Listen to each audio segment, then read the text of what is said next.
ఒక పక్కన మేము కంపీట్ చేస్తుంటే అశ్విని వైష్ణవ్ గారు కూడా చూశారు, రైల్వేస్ కూడా అభివృద్ధి చెందుతుంది, అందరూ కూడా రైల్వేస్ నుంచి ఎయిర్వేస్ కి అప్గ్రేడ్ అయిపోతే రైల్వేస్ కి ఎలాగని చెప్పి రైల్వేస్ కి 100 కిలోమీటర్ స్పీడ్ లో నడుస్తున్న ట్రైన్స్ అన్ని అప్గ్రేడ్ చేసి మాకు పోటీ పడుతున్నారు. ఈ రోజు 200 స్పీడ్ తోని ఈ రోజు వందే భారత్ ట్రైన్లన్నీ కూడా అప్గ్రేడ్ చేసే పరిస్థితిలో వచ్చారు. అంటే రైల్వేస్ వాళ్ళ స్కోప్ ని, వాళ్ళ తాలూకా కెపాసిటీని, వాళ్ళ ఇన్ఫ్రాస్ట్రక్చర్ ని అన్నిటి కూడా పెంచడానికి ఎక్కడ కూడా ప్రపంచంలో ఏ దేశానికి కూడా తీసిపోకుండా మన భారతదేశంలో అద్భుతంగా ఈ రోజు కార్యక్రమాలన్నీ కూడా జరుగుతున్నాయి. ఇప్పుడు బ్రిటిష్ వాళ్ళు కట్టినటువంటి స్టేషన్స్ గురించి 10 సంవత్సరాలుగా ఒక పోరాటంగా ముందుకు నడిపిస్తున్నాం.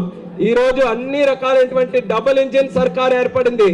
రాష్ట్రంలో చంద్రబాబు నాయుడు గారు, కేంద్రంలో నరేంద్ర మోదీ గారు ఇద్దరు తాలూకా కలయికతో అతి త్వరలోనే భూమి పూజ మన రైల్వే జోన్ కి విశాఖపట్నంలో చేయబోతున్నామని